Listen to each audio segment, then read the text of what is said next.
الرحيم. اللهم صل على محمد وعلى محمد.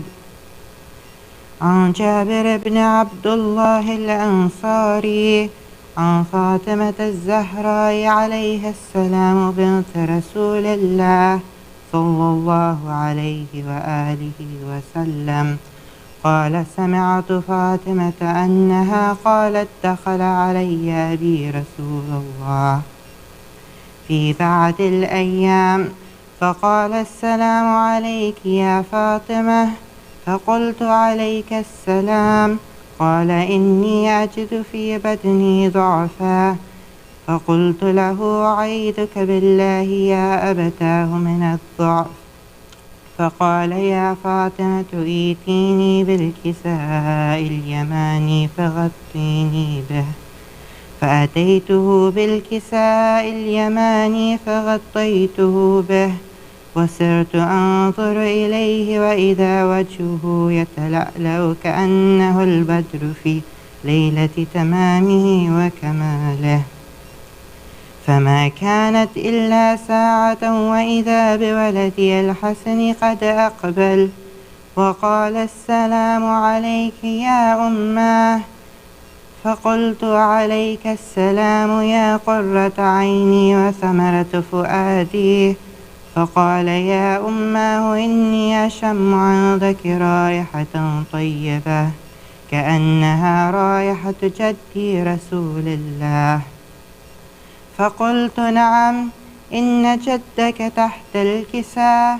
فأقبل الحسن نحو الكساء وقال: السلام عليك يا جداه يا رسول الله، أتأذن لي أن أدخل معك تحت الكساء؟ فقال: وعليك السلام يا ولدي ويا صاحب حوضي، قد أذنت لك. فدخل معه تحت الكساء، فما كانت إلا ساعة وإذا بولدي الحسين قد أقبل وقال: السلام عليك يا أماه. فقلت: وعليك السلام يا ولدي ويا قرة عيني وثمرة فؤادي. فقال لي: يا أماه إني أشم عندك رائحة طيبة كأنها رائحة جدي رسول الله صلى الله عليه وآله. فقلت: نعم، إن جدك وأخاك تحت الكساء. فدنا الحسين نحو الكساء وقال: السلام عليك يا جداه، السلام عليك يا من اختار الله، أتأذن لي أن أكون معكما تحت الكساء؟ فقال: وعليك السلام يا ولدي ويا شافع أمتي، قد أذنت لك.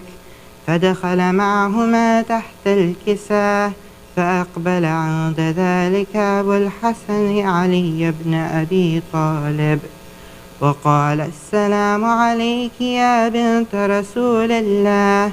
فقلت: عليك السلام يا أبا الحسن ويا أمير المؤمنين.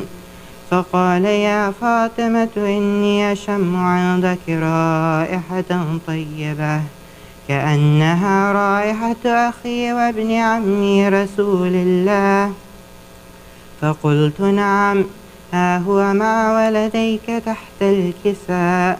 فأقبل علي نحو الكساء وقال: السلام عليك يا رسول الله، أتأذن لي أن أكون معكم تحت الكساء؟ قال له: عليك السلام يا أخي يا وصي وخليفتي وصاحب لوائي، قد أذنت لك. فدخل علي تحت الكساء. ثم أتيت نحو الكساء وقلت: السلام عليك يا أبتاه يا رسول الله، أتأذن لي أن أكون معكم تحت الكساء؟ وقال: وعليك السلام يا بنتي ويا بذعتي، قد أذنت لك. فدخلت تحت الكساء.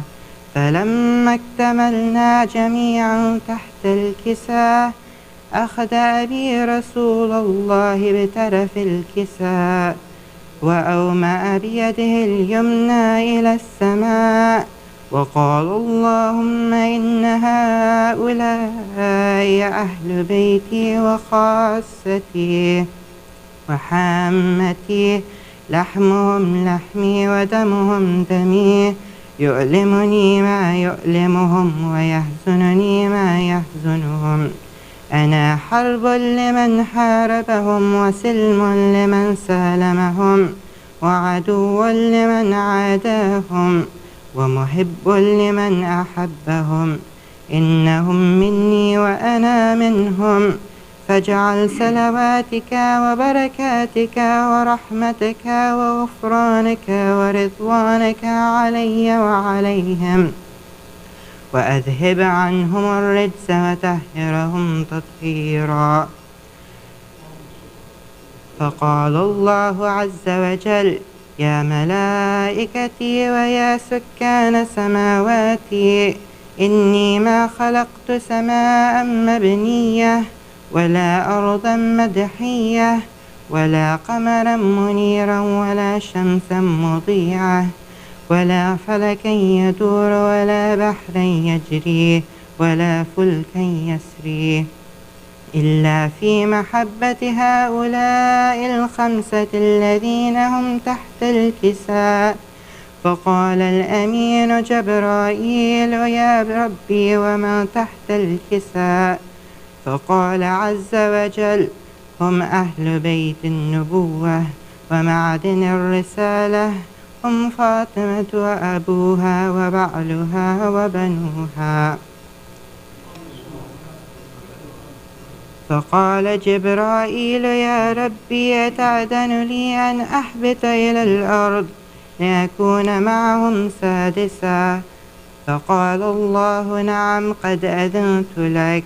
فهبط الأمين جبرائيل وقال: السلام عليك يا رسول الله.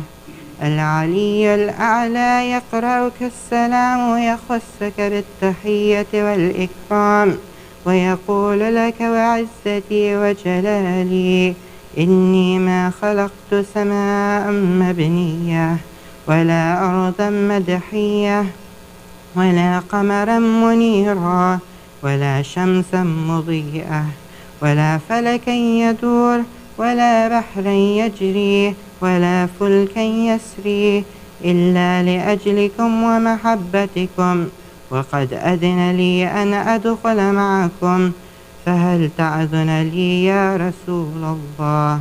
فقال رسول الله: وعليك السلام يا أمين وحي الله، إنه نعم قد أذنت لك. فدخل جبرائيل معنا تحت الكساء فقال لأبي: إن الله قد أوحى إليكم يقول: إنما يريد الله ليذهب عنكم الرجس أهل البيت ويطهركم تطهيرا. فقال علي لأبي: يا رسول الله، أخبرني ما لجلوسنا هذا تحت الكساء من الفضل عند الله. فقال النبي: والذي بعثني بالحق نبيه واستفاني بالرسالة نجية، ما ذكر خبرنا هذا في محفل من محافل أهل الأرض، وفيه جمع من شيعتنا ومحبينا، إلا ونزلت عليهم الرحمة وحفت بهم الملائكة واستغفرت لهم إلى أن يتفرقوا. فقال علي: إذا والله فزنا وفاز شيعتنا ورب الكعبة. فقال النبي ثانيا: يا علي، والذي بعثني بالحق نبيا واصطفاني بالرسالة نجيا، ما ذكر خبرنا هذا في محفل من محافل أهل الأرض، وفيه جمع من شيعتنا ومحبينا، وفيهم محموم إلا وفرج الله همه ولا مغموم إلا وكشف الله غمه ولا طالب حاجة إلا وقضى الله حاجته. فقال علي إذا والله فزنا وسعدنا وكذلك شيعتنا فازوا وسعدوا في الدنيا والآخرة رب الكعبة.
محمد وآل محمد الصلوات.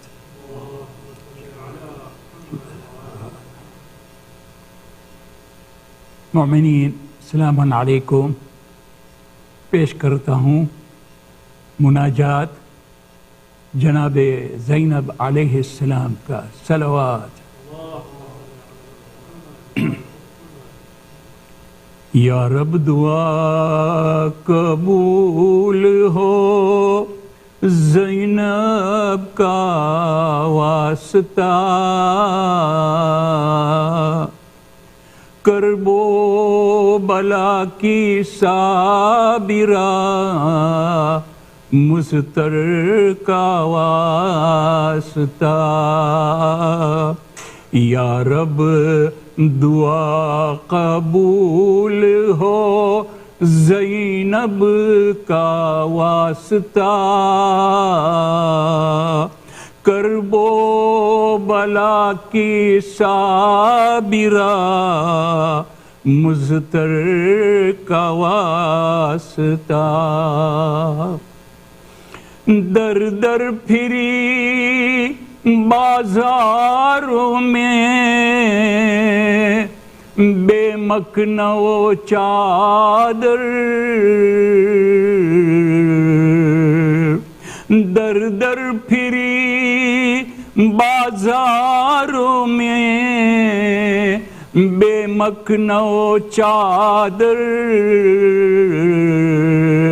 اس وار سے تطہیر کی چادر کا واسطہ. یا رب دعا قبول ہو زینب کا واسطہ، کرب و بلا کی صابرہ مضطر کا واسطہ. دو لال کو نثار کیا راہ خدا میں، زینب کے دل کے داغوں کے نشتر کا واسطہ. یا رب دعا قبول ہو زینب کا واسطہ، کرب و بلا کی صابرہ مضطر کا واسطہ. لوری جسے سناتی تھی زینب جو پیار سے اس لاڈلے معصوم علی اصغر کا واسطہ یا رب دعا قبول ہو زینب کا واسطہ کرب و بلا کی صابرہ مضطر کا واسطہ جو ہے مریض ان کو شفا جلد عطا ہو جو ہے مریض ان کو شفا جلد عطا ہو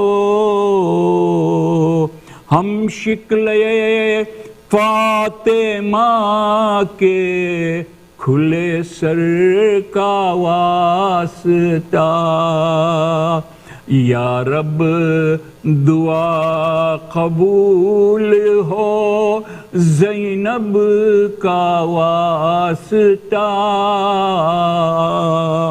کرب و بلا کی صابرہ مضطر کا واسطہ یا رب ہمیں معصوموں کی زیارت نصیب ہو یا رب ہمیں معصوموں کی زیارت نصیب ہو مظلوم کربلا کے کٹے سر کا واسطہ یا رب دعا قبول ہو زینب کا واسطہ کرب و بلا کی صابرہ مضطر کا واسطہ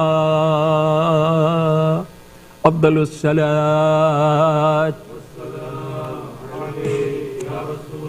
محمد وآل محمد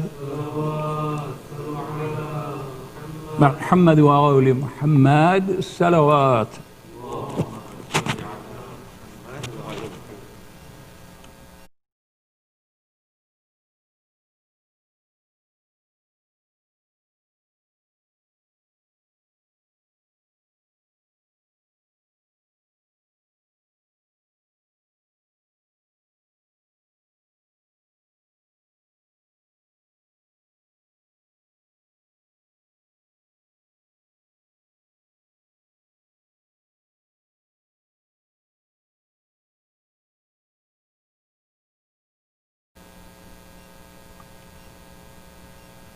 Bismillahirrahmanirrahim.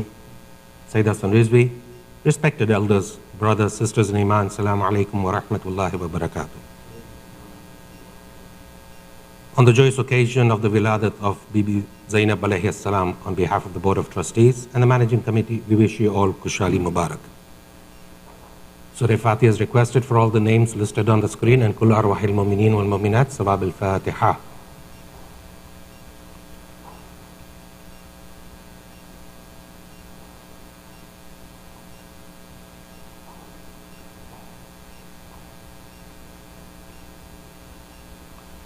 Ayat Ma Yujibun is requested for all the names listed on the screen, and whoever is in need of it here and elsewhere, let us all recite it together.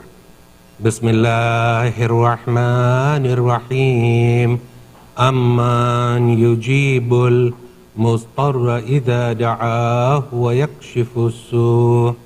Amman yujibul مضطر إذا دعاه ويكشف السوء أمن يجيب المضطر إذا دعاه ويكشف السوء أمن يجيب المضطر إذا دعاه ويكشف السوء أمن يجيب المضطر إذا دعاه ويكشف السوء اللهم صل على محمد وآل محمد. On this joyous evening, the managing committee is pleased to record the following engagement.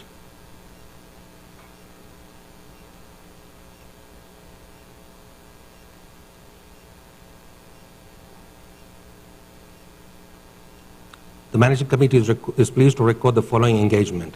Hana, daughter of Sajida and Ali Qasim Moledina of Delray Beach, Florida, to Kumail, son of Cyrus and Arif Ali Rashid of Vancouver, Canada. On behalf of the community and the management, we would like to congratulate the families and pray to the Almighty Subhanahu wa Ta'ala to shower His blessing on the couple. Ameen. Now I would like to invite Sayyid to come forward and recite tonight's majlis per Muhammadin wa ali Muhammad salawat.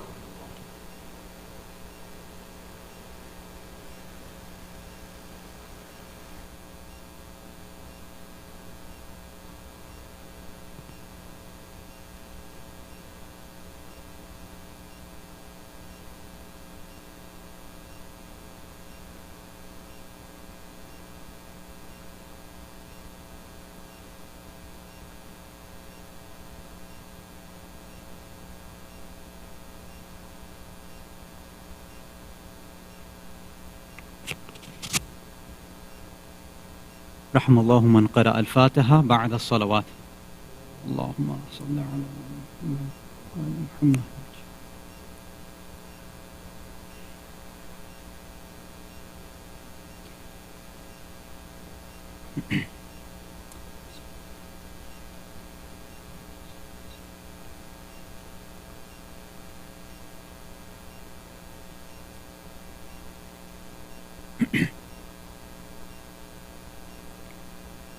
أعوذ بالله السميع العليم من الشيطان اللعين الرجيم. بسم الله الرحمن الرحيم. وبه نستعين لا حول ولا قوة إلا بالله العلي العظيم والحمد لله رب العالمين والصلاة والسلام على أشرف الأنبياء والمرسلين خاتم النبيين شفيع المذنبين رحمة للعالمين سيدنا ونبينا وحبيب قلوبنا وشفيع نفوسنا والطبيب ذنوبنا أبي القاسم المصطفى محمد. اللهم صل على محمد وآل محمد وعجل فرجهم. ثم الصلاة والسلام والتحية والإكرام على أهل بيته الطيبين الطاهرين المعصومين المظلومين المنتجبين المكرمين الخيرين الفاضلين السيدين الصادقين لا سيما بقية الله في الأرضين روحي وأرواح العالمين للتراب مقدمه الفداء الذين أذهب الله عنهم الرجس وطهرهم تطهيرا. اللهم صل على محمد وآل محمد وعجل فرجهم. ولعنة الله على أعدائهم أجمعين من الأولين والآخرين إلى قيام يوم الدين. أما بعد، صلوات على محمد وآل محمد. اللهم صل على محمد. Mu'mineen, mu'minat, brothers and sisters in Islam and Iman, Salamun alaykum wa rahmatullahi wa barakatuh.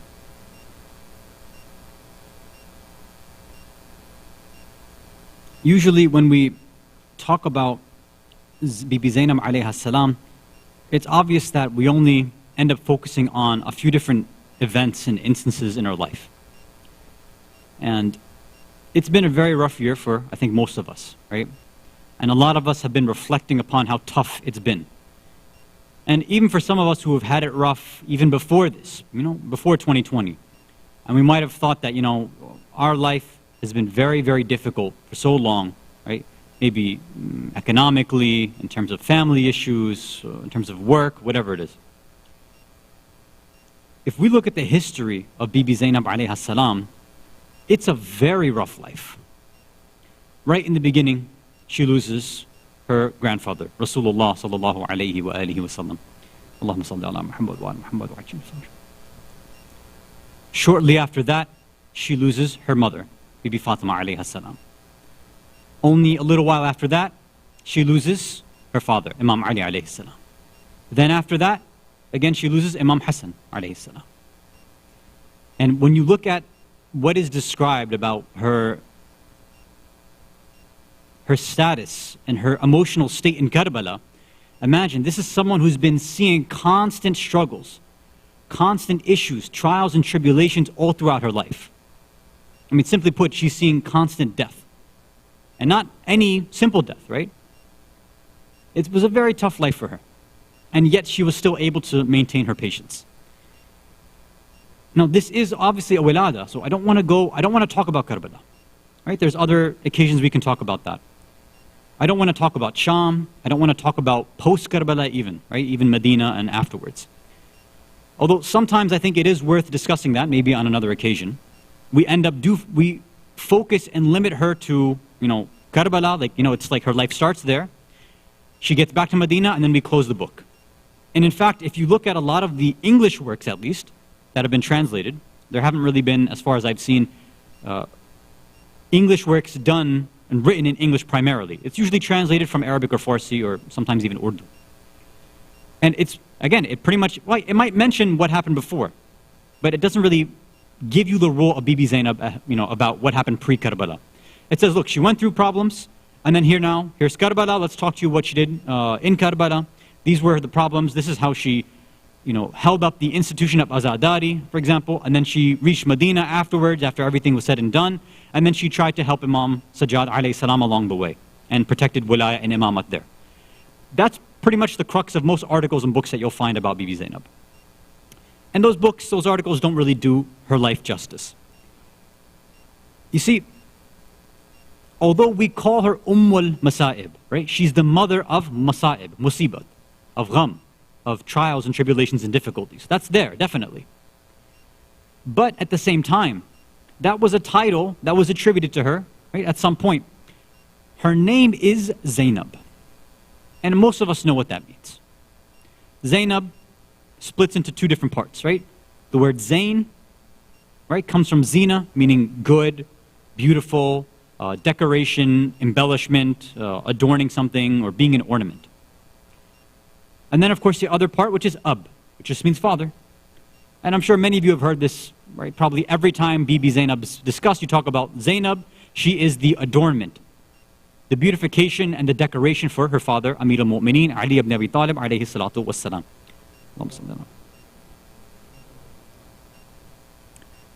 Now, of course, there's many ways to examine and see how exactly has she been a beautification, an ornament, an adornment for her father. Or, for that matter, all of the Ahlul Bayt. For Islam, for Allah in general. As I said, we don't want to focus on Karbala because that has its own time and place. And yes, there is value there. Because when a personality like this can shine through difficulties, it really does show that they are a beautiful personality.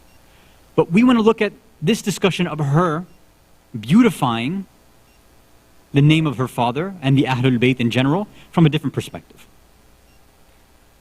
So I want to ask the question first, and I want you to think about this.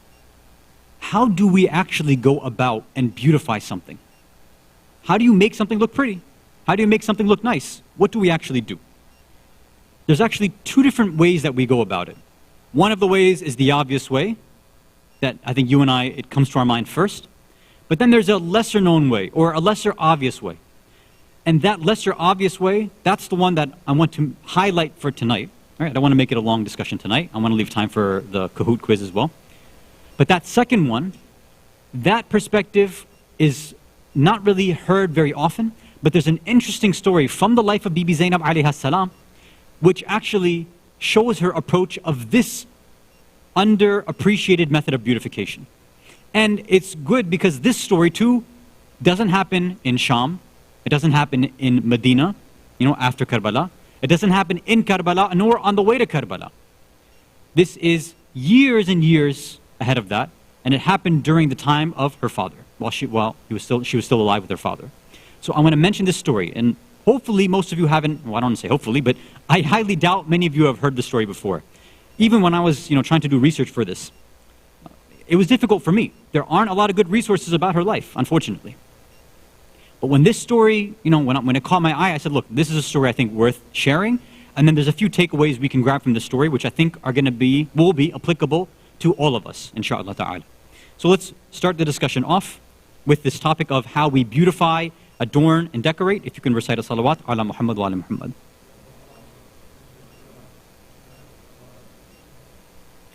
Okay. We want to decorate something. Now it's clear, right? 'Tis the season. When we think about decorating, you can go out and I think most of the streets around here, most subdivisions and neighborhoods, when we think about decorating, especially now, if you want to decorate your home, or specifically the outside, people are what? They're putting up lights, these fancy LEDs, and they put a Santa Claus or a snowman or some sort of scene outside. Right? They're adding something to their house. And sometimes we might even do that on the A'yad, right? On Eid. Some families, when I was younger, my mom liked to do that as well. On Eids, or she would say, we have simple lights, let's just go put it outside, right? Now sometimes they try to get a little fancy and try to spell the word Eid, like E-I-D, and lights, and sometimes it worked, and most of the time it really didn't, right? And especially when you spend only a couple dollars on the cheap Walmart or Kmart brand lights, it ends up not working, so half the letters are not working. Anyway, I don't want to get too personal here, but spend a little extra on your lights is all I'm saying. So, we understand this, right? You want to show your appreciation, you want to decorate and beautify your house, you put up some lights. It makes sense, right? Inside the house, people now, what are they doing if they celebrate Christmas? They're putting up a tree, right? They go and they buy it. And then they're throwing up, right, at least lights. And then they add, literally, ornaments, right? Or zinat. They're putting up things to, make the tree look nice. Now, I know some Muslims are doing that. We'll leave the Muslims and Islam and Christmas discussion till next Thursday because that's going to open up a can of worms. But, and I have a picture to share as well, which I think is very interesting. But we'll leave that for next week. But for most people, when they want to show and decorate their home or their tree, they put stuff on the tree. So what are we saying here? The easy, obvious way that comes to our mind when we talk about decorating or beautifying, adorning something, is you add on, you put something on, you accessorize, right? You throw something on top of what's already there. Your house is plain looking right now, so make it festivus, right? Make it look nice with some lights. Put something up. The tree by itself, a pine tree, or whatever they use, right? I think it's pine trees, right? Whatever they use for Christmas, well, by itself, I mean, it's okay, but it's nothing to, write home about. It's a nice tree. Although, I think if we're being objective, it's kind of ugly, right? It's just whatever. Pyramid green thing, who cares? But then once you put up these, the lights and the ornaments and all this stuff and then the star, okay, that now it looks nice. Okay, we can understand that. Something plain by itself, it becomes beautified and adorned and decorated when you add something beautiful to it. That's when it's like, now this looks nice. Now this looks beautiful, right? I mean, look, I used to be into cars, not to say that I'm not anymore, but obviously when I was younger, it was much more, I was drowning in it a little bit more. Let's just put it that way, right? From those of you who remember my car from when I was here back in 2010 to 2012. So if somebody wants to make their car look nice, right? So you can add, various things to it, right? You can get a better paint job. You can add wax to it. Some people will change their taillights or change the bulbs in their headlights. A different spoiler, right? Get a body kit. Some, and depending on how tacky they are, might add, LEDs or something under their body. Get different rims, whatever it is. You take what's already there, it's not nice enough, it's not good enough, so you add something more. You change something out and you add what's on top of there. Basically what we're saying is what's already in front of us is plain. It's ugly. It's nothing that really catches our eye. We have to add on to that to actually make it look beautiful. But what we're really saying deep down is that by itself, it's nothing. It's only the things that we add on that actually make it beautiful. Now, is that a bad thing necessarily? maybe, maybe not. Let's go to the Quran first, right? Because this same idea is, this is what Allah is also describing in the Quran, right? And we want to mention this too because sometimes, hopefully nobody here has this idea, but there are some who think, as Muslims, we need to keep away from the dunya. We shouldn't be overly, we shouldn't beautify ourselves. We need to look plain and ugly all the time. Like, let's just don't spend money on these things. It's not worth it. We shouldn't do that. It's un-Islamic. Okay. First, let's see at least just one verse. I don't want to go through all the verses. But, for example, in Surah Al-Safat, right, chapter 37, verse 6, Allah says there, Bismillah ar-Rahman ar-Rahim, Inna zayyanna as-sama'a dunya bizinatin al-kawakib. Right? So he's like, we, without a doubt, absolutely, we have, zayyana. We have beautified, we've adorned, we've added on these things to as-sama, the skies. In a sense, it's like, look, or sama ad-dunya specifically. The sama al-akhirah, that's a different discussion. But this worldly, physical sky, heavens, whatever you want to call it, the atmosphere, look out into space, just black sky. It's kind of boring, right? Whatever, just black sky, whatever, it's not that nice. Allah's saying, look, I made it more beautiful. I beautified it with bizinatin al-kawakib. I added these things. And kawakib has, a kind of variety of meanings. Some will translate it just as stars. Some will talk about orbital bodies. I don't care about the Islamic astronomical positions right now, right? Stars, small or big, planets, whatever you want to talk about, comets, all these things technically are included here. All those little dots that are there, all the constellations, everything that's there, it really does make the sky look beautiful. And usually, if people are into that, they go and they look out for the stars at night or for the planets. That's what they're looking for. Because the sky by itself, it's just this big black page. It's boring. When you see the stars, when you see the planets, when you see the moon, all these other additional ornaments, then it's like, aha, now this is really beautiful, and we're awestruck by that. Some of us are, at least. So this is Allah saying, look, I'm catching your eye with these additional sort of accessories. Okay, so that's the sky. You might say, okay, Hasan, that's great, but what about us? We're not like the sky and the cosmos and all this. What about us? What kind of beautification is involved with us? People are saying on some side, no, be plain, don't, spend this extra money, don't look nice, just be very simple, be very humble, talk quietly, all this kind of fake irfani stuff that people end up thinking about. No, it's not like that. In many different areas of Islam, in many different areas for our lives, which will differ between men and women, obviously, but in many different areas, and we'll give one example, beautification is extensively recommended. We need to make sure that we beautify ourselves. So I'll give just one example, right? And this should be an obvious one, I think, for us, if those of us who have studied our Tawbi al-Masail and our Ahkam. This comes from narration attributed to our second Imam, Imam Hasan ibn Ali, alayhi salatu wassalam. So this narration, كان الحسن ibn Ali عليهم السلام إذا قام إلى الصلاة لبس أجود ثيابه. So somebody is narrating this. They're saying, look, whenever we saw Imam Hasan alayhi salam, whenever he stood up, whenever he got ready for his salah, his prayers, he would always put on أجود ثيابه, or ثيابه, sorry.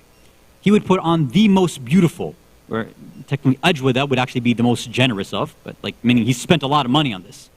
This was the best stuff that he had in his house. The best outfit he had, he saved and he would put it on for when he got ready for salah. Now, normally you and I, maybe, we save our best outfit for Eid, maybe we save it for weddings or things like that.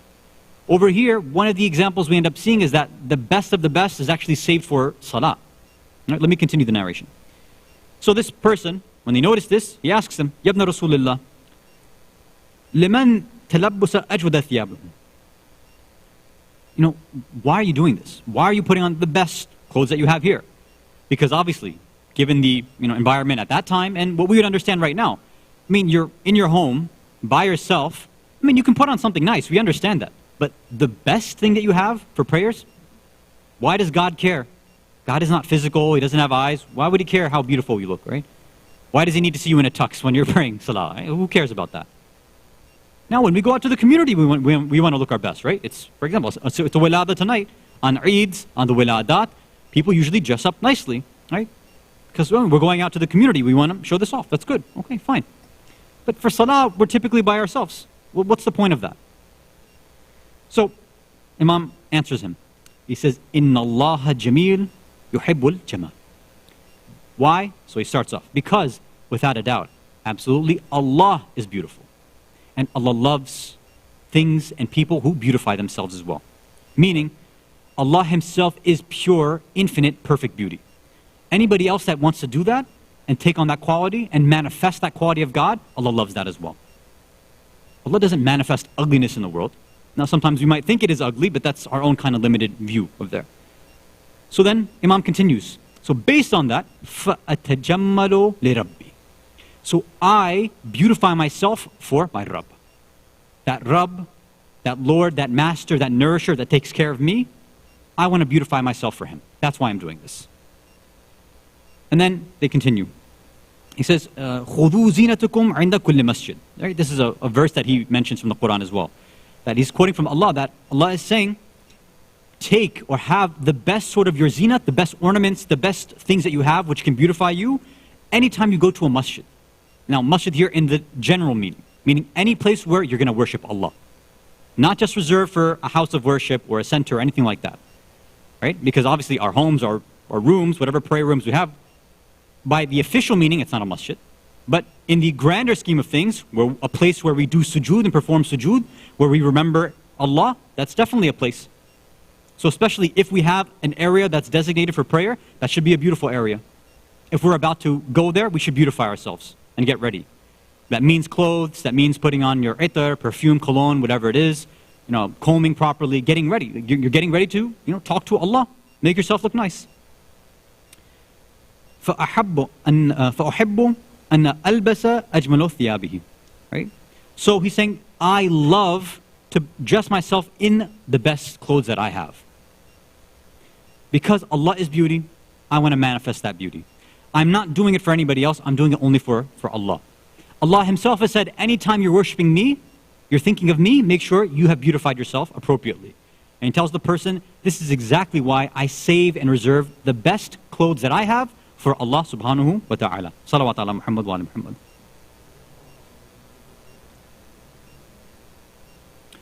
What's interesting is this, by some of our ulama, has been taken even a step forward and a step higher. So many of you, hopefully, are people who try to recite Salatul Layl, right? Regularly if you can, and then maybe once in a while if you are awake, right? That's good. They say that people like Shaykh Mutahari, rahmatullah alayh, he was the type that he had the best of the best clothes recognized and reserved for his salah. But for Salatul Layl, he actually had something else specifically meant for that. He had clothes that he would only use for Salatul Layl, not even for his wajib prayers. And according to some reports, they say that when, in his will, or I think when he was reciting his will before he passed on, they said that, he said that I want to be buried in that clothes. That one, because that was, where I tried to be the most sincere. I had the best connection with Allah, is when I was in Salatul Layl in those clothes. So when you bury me, make sure that I'm buried with those clothes. Because sometimes what people do is, they have a lot of nice prized possessions, and they want to give it as, inheritance to their children. Maybe you have a nice Quran, or a ring, or maybe even nice clothes that you want to give away. Right? That's nice. But there are some things that sometimes we can be selfish about as well. Say, look, these things I need for my own self. I have my own spiritual journey to take care of as well. Sometimes we get a little caught up in everybody else, reform the community, reform my family. Well, we got to take care of ourselves first. Allah says, "Alaykum anfusakum." Take care of yourself, then you can worry about everybody else. It's wajib for you and I to take care of ourselves first. We're the ones that are accountable for ourselves. If we worry about, the greater ummah, or other countries, or the United States, or any other greater thing, and we shirk our responsibility to ourselves, we're going to be held accountable for that. Allah says, look, there's a hierarchy, there's a pecking order here. Fix yourself, then worry about your spouse, or your family, and your kids. Then you can maybe expand out to the community, like your local community, or extended family, and then community. Then maybe you can worry about bigger communities. Then maybe you can worry about the ummah. Most of us, I think, need to worry about step one first. We've got a lot of internal stuff that we need to work on and beautify for ourselves. Now, based on this idea of the reason for beautifying ourselves, we said normally this means we take it as adding stuff on, right? Putting on beautiful clothes, putting on itar or perfume or cologne. The normal meaning that we have for beautifying, adorning, and decorating is to add all of these things on, right? Now let's take it to a more human and basic, right? For women, what does this mean before a woman wants to go out? That means makeup, it means putting on nice clothes, maybe doing her hair, for example, right? So they want to, decorate themselves, add on all these accessories, right? So that people will notice them. They want that attention. Many of them do, right? That's one of the reasons. And that's built into the female. It's not bad by itself. It becomes an issue when the beautification happens for the people that Allah says you shouldn't be doing it for them. It's for somebody that you should be observing hijab in front of, then it's a problem. Right? If it's for a mahram, you're doing it for a mahram, then it's a problem. Or sorry, not mahram, that's what I mean, right? For those that you should be observing. Yeah. So look, you want to dress up, you want to put on makeup, okay, do it for those that Allah says you can do it for these people, right? For your husband, at the very least, you should be doing it for them, right? But the problem is that maybe the husband himself is not in a state where the wife wants to bother, making herself look beautiful, because, husband's got the biryani belly, right? Well, I'll leave it there. I don't have to add on the rest of the stuff because, many know, right? Now, it would be nice for a woman to say, I'm doing all this for the sake of Allah. In the same way, Imam Hasan alayhi salam saying, I'm doing this, I'm putting on the best of clothes for Allah. So one should be doing that as well, putting on makeup and putting on the best of clothes and all this for her husband. Okay, great.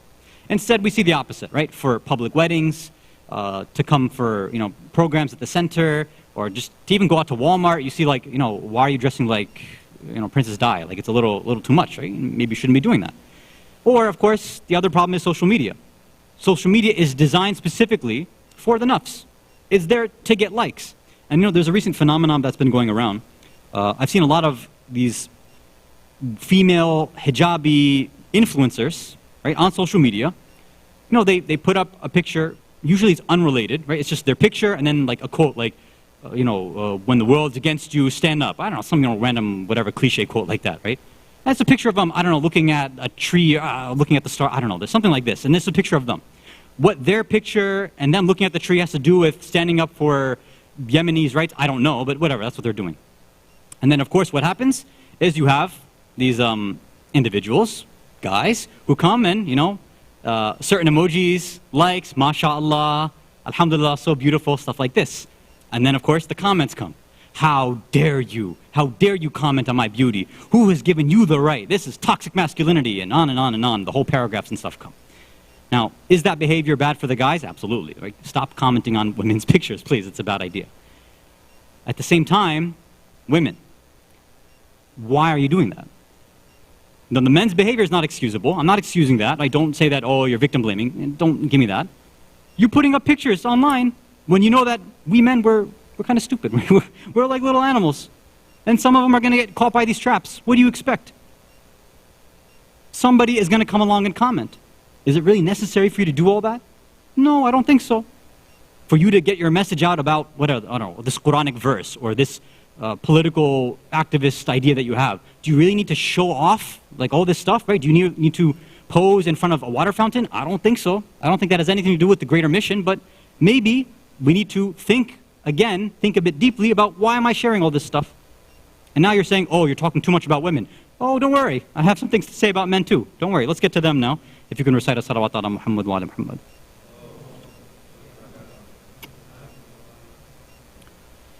It's not just women obviously doing this. It's men too, right? Men, you want to go to the gym, you want to work out, awesome, right? Get in shape. Why are you getting in shape? Is it because you want to go and wear these tight shirts and go and show off your 14-inch biceps, or whatever you think you have, right? At the beach, or you want to go and again on Eid as well, right? You have to get the right thobe or the right, what do you guys call them? Kanzu, right? Yeah. Whatever. You're putting all this stuff on, and of course you could have gotten a sleeve size which allowed for some breathing room, but no. You tell the tailor, can you just take it down a little bit more, right? I have to show off, my triceps have to also show while I'm flexing, right? Or even when I grab and I pass out jai, I need to make everybody see, what I'm doing here. Oh, he's a volunteer, mashallah, and he's got nice biceps and triceps. This is beautiful, mashallah. Right? And then you see, right, in a month, then the engagement announcement comes, right? So, send a salawat ala Muhammad wa ala Muhammad. Even my laptop was so embarrassed it shut its screen off. So, men, you have to think about what you're doing too. I don't know what you're doing, taking these mirror gym selfies. What's the point of that? Showing off that you're about to work out and this and that. Look, if you're promoting health, okay, but there's a way that you need to observe your hijab too. You have to have a good reason for this too, why you want to be healthy. Being healthy is great, it's recommended. Being in shape is good, it's recommended. Going to the gym is good, it's recommended, fine. But are you doing it for the sake of Allah, for the sake of your Lord, for the sake of your wife or whatever, or to try to eventually get married? Okay, that's fine. But make sure that's your actual intention. Not because you're looking for number 2, 3, or 4. Not because you're trying to get extra attention, right, from the internet or from anybody else on the side or from other community members. The same trap that women are falling into, men are doing the same thing. So we have to be very, very careful, right? Because it can be very, very easy for us to do that. So for both of us, men and women alike, check your niyyah at the door. What are you doing this for? Is it for the sake of Allah or not? If it's not, then maybe, I don't know, dress in a trash bag or something like that, so that way maybe you don't get stuck in these sort of spiritual diseases. Okay. Now this is the normal way we think about beautifying, adding all this stuff on, right? Making myself look more beautiful, adding this stuff on. But there is probably a better way that we can be doing it and we can start implementing, inshallah. And this is now where we come to the story of Bibi Zainab alayhi salam at the time of Imam Ali alayhi salam at the battle of Jamal. So let's recite this. If you can recite a salawat ala Muhammad wa ala Muhammad.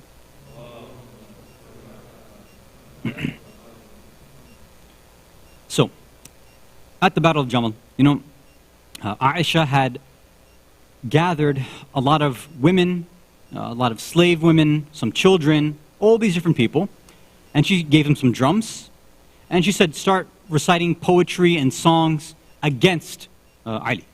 That's what she was telling people to do, right? So now, all these bondswomen, these slave women, these children, these other women, they're there, they're banging on drums, and they're starting to sing and chant and recite poetry against Imam Ali alayhi salam, na'udhu billah. This news reaches Salama, right, who was obviously a wife of the Prophet as well.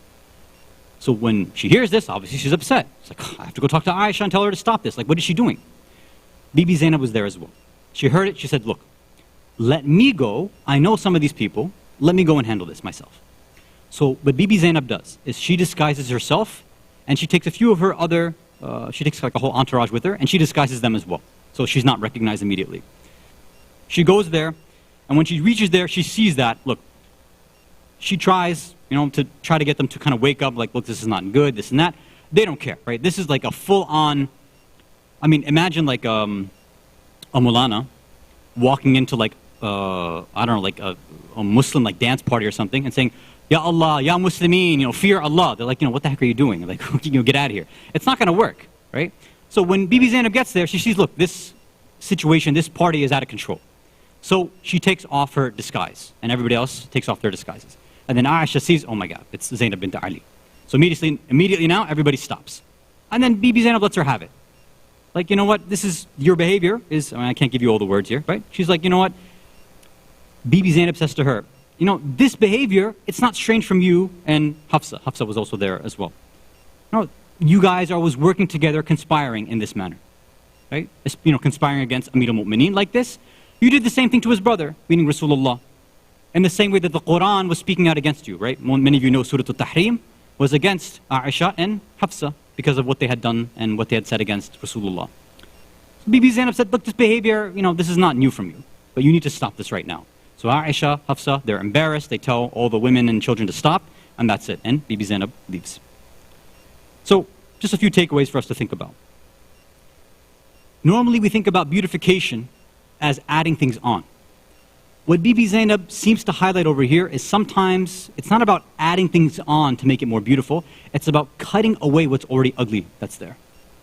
She saw a gathering that was filthy. It was a nasty gathering. And she went and removed that filth from the gathering, right? Many of us, we end up attending these sort of gatherings as well. We're there, there's fitna, there's ghiba, people are saying nonsensical things, they're talking about other community members that they might have disagreements with. We need to be the better people and cut away the disgusting nature and ugly nature of these gatherings. At the very least, then we need to at least show by getting up and walking away. If you can't say anything, look, you don't need to hear this stuff, it's not worth your time, get up and leave. If you have the kind of strength and confidence, say, look, this is not appropriate, there's no reason for you to talk about this, change conversation. This is not right. And I know many people have a lot of issues in this community. A lot of things are definitely people feel very passionate about. But there's no reason to ruin your own spirituality, your own journey to Allah by bad naming and insulting other people. It's not going to help you out at all. So when this happens, definitely the best thing to do is act like Bibi Zainab did and cut out the garbage that's happening in the gathering. That's point number one, if you can recite a salawat ala Muhammad wa ala Muhammad. Second is this. Now, she was disguised, and she disguised everybody else. She tried to be kind. She wanted to go, as people say, stroke their ego and then strike afterwards. She tried this method, and it clearly didn't work. Many of us, we skip the first step, right? We just jump right in, like, what's wrong with you people? This is haram, and, we just go off being kind of Nazi Muslims right away, especially elders. This is not going to work as well. You can't just, barge through the door into a gathering and start saying, haram, you're going to hell, not right. It's not going to work. Why do you think that's going to work? Probably the only reason this worked is because Bibi Zainab herself had a status already. If she didn't have that good status, the same way that her father had that status, the same way Rasulullah had the status, do you think that their tabligh, their advising with anybody actually would have worked? And many of us are nobodies. We want to just pop into a random gathering and say, oh, this is unacceptable behavior. Well, who are you? That's not going to work. It's not practical. So maybe we should figure out wiser, kinder, better, more disguised ways of doing so. Even on social media. We don't need to put people on blast constantly. That's not going to be helpful. Just PM, DM, you can do it quietly. Say, look, this is how I understood your post. I don't know, maybe I misunderstood. I felt a little uneasy. You explain to me, maybe I got it wrong. Maybe there's a communication gap. Explain to me what you said over here. And maybe we did misunderstand. Or maybe after you explain that, that post you made, the comment you made in the group, it came off like this, the person might say, oh, you're right. I didn't think about it like that. Maybe I should take it down. And this does happen with people who are a bit more open-minded. So that's the second point. And the third one is this. How old do you think Bibi Zainab was when this happened? 40, 50? She was at most 30 years old when she did this. At most 30 years old. She's coming to a gathering of elders. It's a mixed gathering in that sense of elders and kids and things like that. But her being the young one in the gathering didn't stop her. And that same point we mentioned in the beginning. Usually, we see elders are the ones who try to advise, the youth, you shouldn't be doing this or you should be acting like this. Unfortunately, what happens sometimes, though, is youth are the uncomfortable ones in the gathering of elders who are engaging in ghibah, in inappropriate behavior, of talking about other community members, whatever. For the youth, the younger ones in the community, use Bibi Zainab as an example. In the same way, she had no problem speaking out against elders doing this.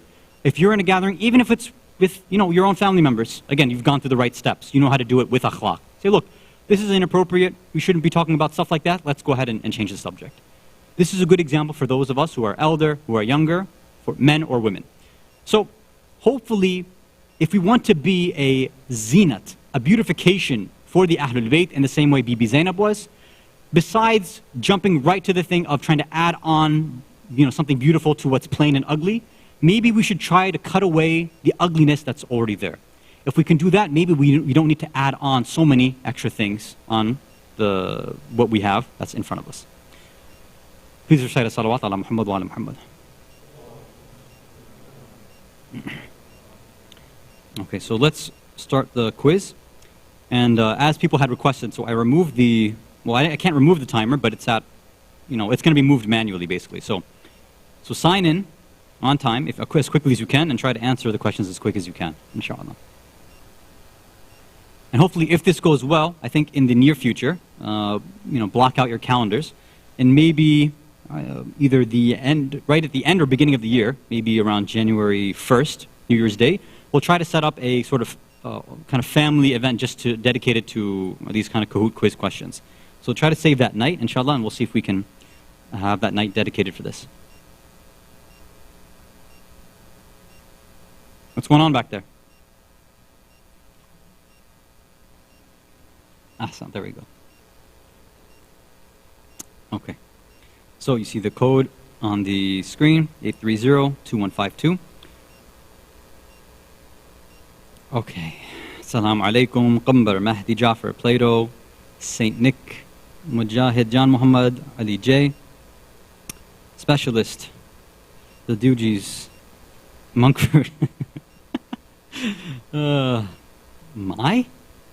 What was that? RJ. Muzammil John Muhammad. Why is it Muzammil comma John Muhammad? Shouldn't it be John Muhammad comma Muzammil? Right? John Muhammad's your last name. Why is there a comma there? Band Khuda, MJ, Daud Ali. What did I miss? Hani Muhammad. Sorry. I can't even. I see Samina in the beginning, but the rest I don't even want to try. Sorry. Alia Fatima, Alia Laka, Zahra K, someone. Thank you for an easy name. Halima, because He would be the Halima is the Farsi pronunciation. I don't know if that's why you have the E. Kristaps, Kristaps, Mikhail, SJ. All right, we got 37.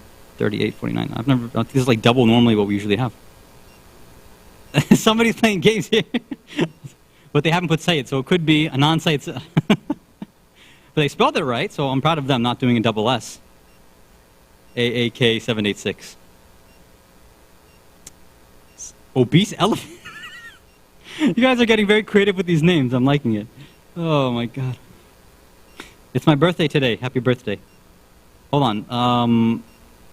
Well, you didn't say if it's. I know somebody who's one person's Islamic birthday, I think, right? Santa is real. Yeah, maybe in your mind. Yeah.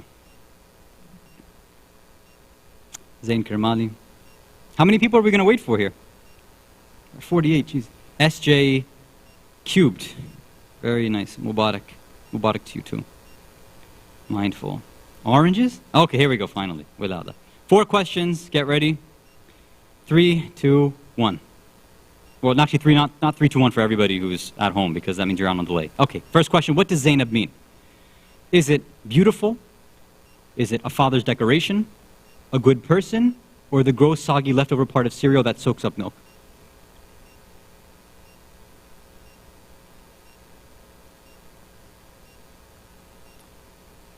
So this, we did actually go over today. So if you get it wrong, that means you weren't paying attention in the beginning, or you've forgotten after the past 30 minutes, which is okay. One of them you might be tricked by. Actually, 2 of them you might be tricked by. And the other one is, it's a serious issue. We have to, really be careful of adding too much milk into our cereals. I don't think that, with all the science and technology that we have, I'm surprised that nobody's bothered figuring this out yet. No, I'm serious. Why can't they create a cereal that doesn't get soggy? I think when I was a kid, I remember. I'm just going to keep. Oh, yeah, okay, now it's done. I'm going to keep talking until it happens. Okay. 42 of you said a father's decoration. Ahsant, right? Zinatul ab, or Zainatul ab, or Zainu ab. Zain, goodness, ab, father. 8 of you said beautiful. Zain or Zina by itself means beautiful, right? But remember, we've got Zain ab, adornment or beautification of a father. Ahsantum. Very good for 42 of you.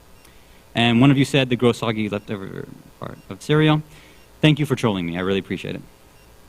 All right, next question. Let's see. All right. Mujahid at the top, then Muzammil. So the John Muhammads with the monopoly so far, and then monk fruit. Ahsant.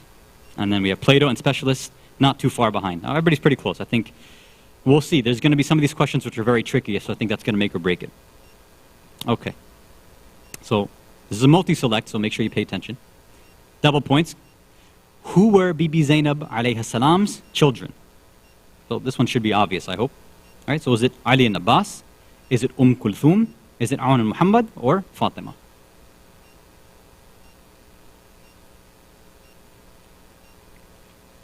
Now we know that pretty much among the Ahlul Bayt, the same sort of names were recycled, right? Generally speaking, right? They usually carried on these same names over and over again, right? Because of the power of those names.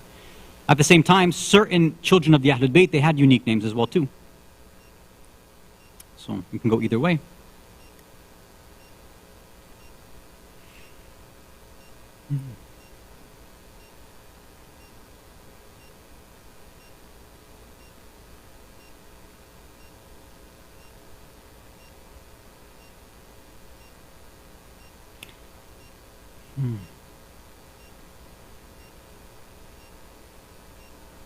Okay, 50, I think almost all of you.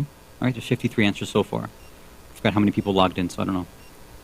What is the total amount? That's here? Oh, they closed the door.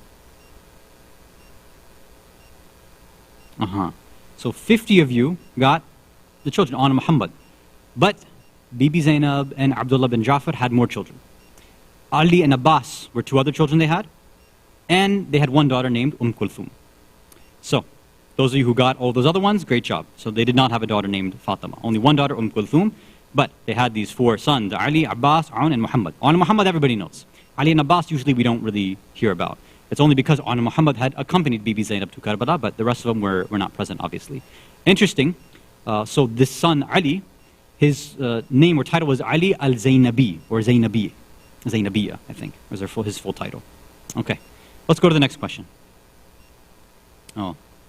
Okay, so Muzammil Jan Muhammad. Okay, very good.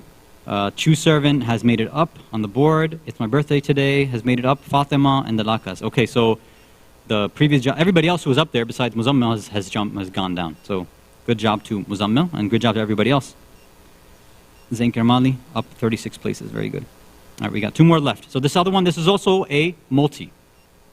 So be careful. According to historians, where is Bibi Zainab alayha salam buried? Is it Jannatul Baqi in Medina? Is it Sham in Damascus, Syria? Is it in Karbala, Iraq? Or in Cairo, Egypt? Or Al-Qahira, as it's said in Arabic. So we know obviously there's many personalities of the Ahlul Bayt, both known and unknown, that they say are buried in Jannatul Baqi. We know there's also many personalities buried in Sham, in Karbala, Iraq. Obviously, we have both Ma'sumin and non-Ma'sums buried in Karbala. And in Egypt, at the very least, we know that there is Malik al-Ashtar, right? Who's buried there. And a few others, if I'm not mistaken. Interesting personalities and members of the Ahlul Bayt. But the question is, what about Bibi Zainab? Where is she buried? Many of you have probably gone here for ziyarah, so you should know this. And inshallah, may Allah open up all the places of ziyarah soon and make it safe for us to go. Inshallah. Okay, so a few of you are confused, I think. Of course, because these are trick questions. It's the reason there's 2,000 points here. Yeah, I think there's maybe... Oh, okay, so that time went up. So, most of you got Sham, obviously. But historians also say there's a chance, there's a narration that says she's buried in Jannatul Baqi with Bibi Fatima. Some say that. And there are some say she's buried in Egypt. So there's three different opinions. A lot of scholars say Sham. They have their different evidences that are there. I don't want to go into the history there. But yeah, there's three narrations, and a lot of scholars will believe what we believe, that it's in Sham. But there are some pieces of strong evidence that she's either also in Jannatul Baqi or in Cairo in Egypt. And the Egyptians there actually take a lot of pride in the area which they call Zaynabiyya in there. So any of you who get to travel there, inshallah, hopefully you get to go and see. Oh, it's my birthday today. Well, good job. You jumped up. You're first place now. Muzammil, you need to catch up. True Servant, St. Nick, and No with 3 O's. Zakira Latifa, she's jumped up 17 places. Good job, but you're still not on the board, right? If you want to really prove that you're the Zakira of the community, you get yourself to number 1 or get on the board at least. Otherwise, you might not get invites anymore. You have to, you have to do something. Okay. Last question, true or false? This is the one. Sayyid Hasan has a daughter named Zaynab. True or false?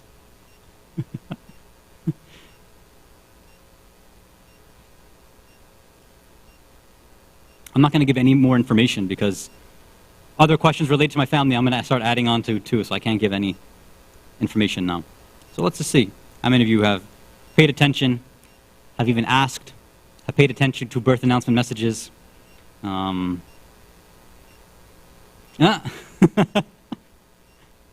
if you tried to cheat right now, I don't think it would be helpful. Oh, great. It's coming in slowly because a lot of people, oh, now it's coming in there, right?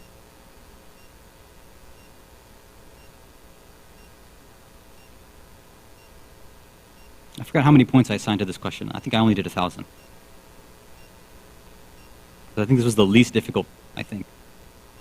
But I don't know. Let's see. Almost there. A couple more people, or I think we're going to have to...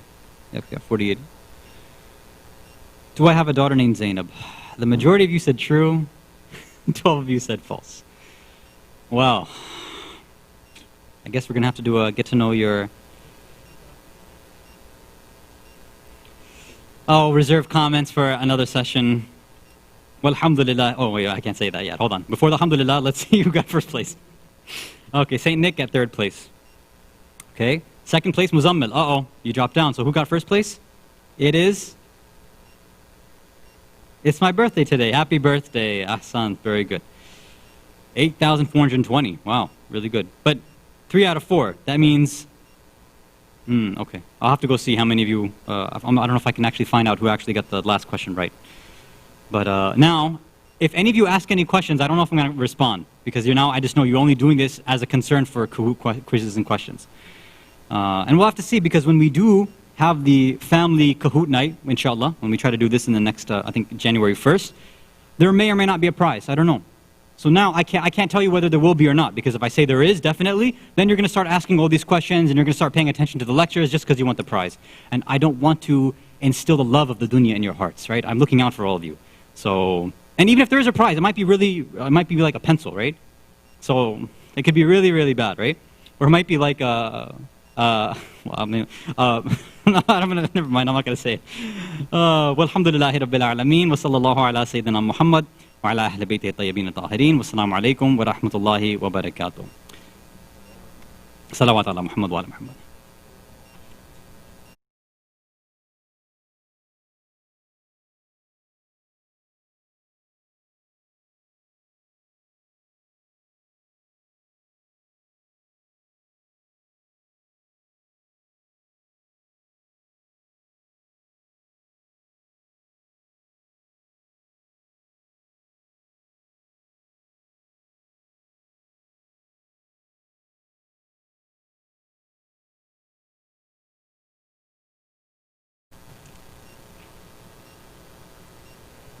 پر محمد و آل محمد صلوات.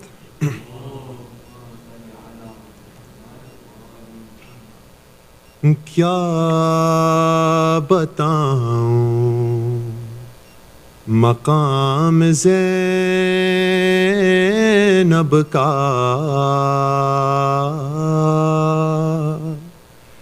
کیا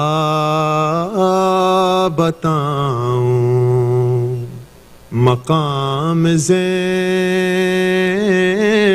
کا،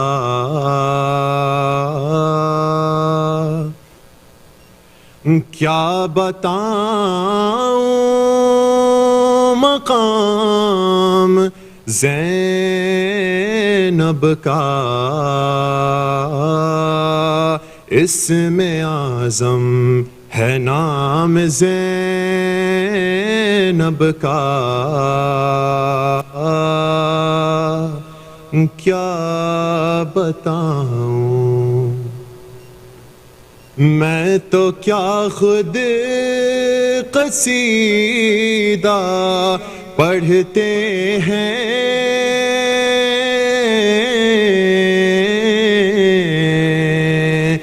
میں تو کیا خود قصیدہ پڑھتے ہیں،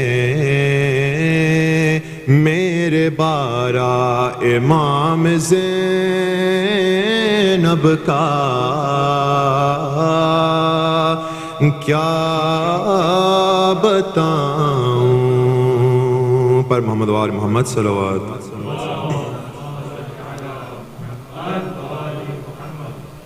نعرہ حیدری یا علی یا علی، نعرہ حیدری یا علی یا علی. دین پہ جب کبھی کوئی مشکل پڑی، دین پہ جب کبھی کوئی مشکل پڑی، سب نے دیکھا یہی بولتے خود نبی، سب نے دیکھا یہی بولتے خود نبی. یا علی یا علی نعرہ حیدری، یا علی یا علی نعرہ حیدری، یا علی تو انبیاء کی شان ہے، تو انبیاء کی شان ہے، تو نازش عمران ہے، تو نازش عمران ہے، باد خدا باد نبی، تو ہے صراط المستقیم، نعرہ حیدری یا نعرہ حیدری، یا علی یا علی، نعرہ حیدری یا علی، پڑھ کے ناد علی کر رہا ہوں دعا، سخت مشکل میں ہوں المدد مرتضیٰ، میں گناہ گار ہوں تو ہے مشکل کشا، میں گناہ گار ہوں تو ہے مشکل کشا، سن میری التجا نعرہ حیدری، یا علی یا علی، نعرہ حیدری یا علی، ذکر سن کر تیرا ہر جگہ ہر گلی، ذکر سن کر تیرا ہر جگہ ہر گلی، راکھ جل کر ہوئے مرحب انتری، راکھ جل کر ہوئے مرحب انتری، یا علی یا علی، نعرہ حیدری، یا علی یا علی، نعرہ حیدری،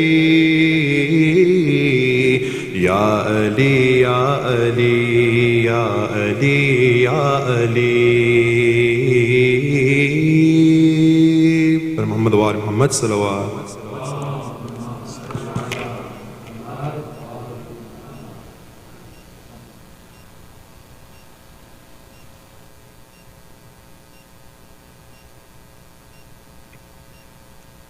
بسم الله الرحمن الرحيم. اللهم كن لوليك الحجة ابن الحسن صلواتك عليه وعلى آبائه في هذه الساعة وفي كل ساعة وليا وحافظا وقائدا وناصرا ودليلا وعينا حتى تسقنه أرضك طوعا وتمتعه فيها طويلا. السلام عليك يا رسول الله، السلام عليك يا نبي الله، السلام عليك يا علي أمير المؤمنين، السلام عليك يا فاطمة الزهراء سيدة نساء العالمين، السلام عليك يا أبا محمد الحسن، السلام عليك يا أبا عبد الله الحسين، وعلى 9 المعصومين من ذريتك وبنيك علي السجاد ومحمد الباقر وجعفر الصادق وموسى الكاظم وعلي الرضا ومحمد التقي الجواد وعلي النقي والحسن العسكري والحجة ابن الحسن. السلام عليك يا مولانا يا صاحب العصر والزمان، السلام عليك يا خليفة الرحمن وشريك القرآن وكعبة الإيمان وإمامنا وإمام الإنس والجان، السلام عليكم ورحمة الله وبركاته.